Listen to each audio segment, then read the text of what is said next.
Yun mga ka-follow, waiting nga tayo sa ating CS. Sabi niya malapit na daw siya. Diyan, dumating na nga siya ka-follow. Yung si ma'am. Dito tayo ngayon sa Marikina Heights. Pupunta naman tayo ng Ampid, San Mateo sa may 9 Waves. Yan, tinanong nga si ma'am kung kailangan niya ng hairnet. Sabi niya wag na daw. Yan nga ka-follow. Sinecheck ko nga yung mga dadaanan namin, baka medyo matraffic. Marami naman tayong way papuntang Ampid. Pwede tayo dyan sa may Farang, Marikina. Pwede naman tayo dito sa may papuntang Concepcion. Napili nga namin yung papuntang Concepcion mga kapalo dahil traffic nga dyan sa may Farang. Lalo na dyan sa may NGI kapalo. Kaya binigay ko ng helmet kay ma'am para makalis na kami. Ayaw niya talaga mag-shower cap mga kapalo. Kaya yun, binigay ko na yung helmet sa kanya.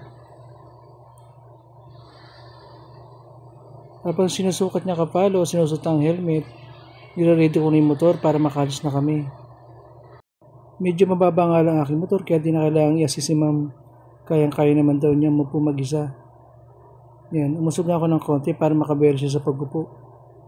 At ngayon umalis na nga kami papunta doon sa Ampid, San Mateo. Kaya lagi kong sinasabi kapalo, chill ride lang tayo. Mahalaga makakarating tayo sa ating patutunguhan at maging komportable ang ating customer. Pinabalik nga ako ni Ma'am dahil may nakalimutan nga daw siyang dokumento sa kanyang office. Kaya nagpahintay siya ulit pabalik. Medyo ginabi na nga kapalo pero kasi paggagabi na ako nagbiyahe kaya inabot na ako ng gabi. At dumating na nga si Ma'am para sumakay ulit sa akin. Mag-add na lang daw siya para sa paghihintay ko.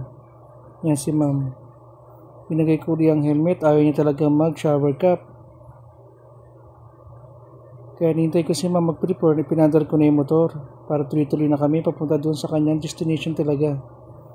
Medyo ginabi na rin siya kapalo dahil may nasikaso pa daw siya. Pero mga 10 minutes lang naman ako naghintay. Yan kapalo, tuloy-tuloy na kami. Yan.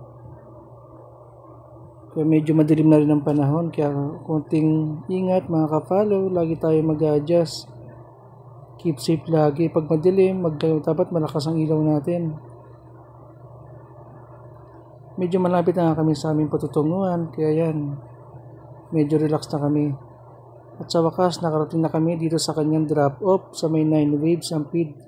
At bumaba na nga si ma'am. Bali, Gcash palang binayad niya kapalo.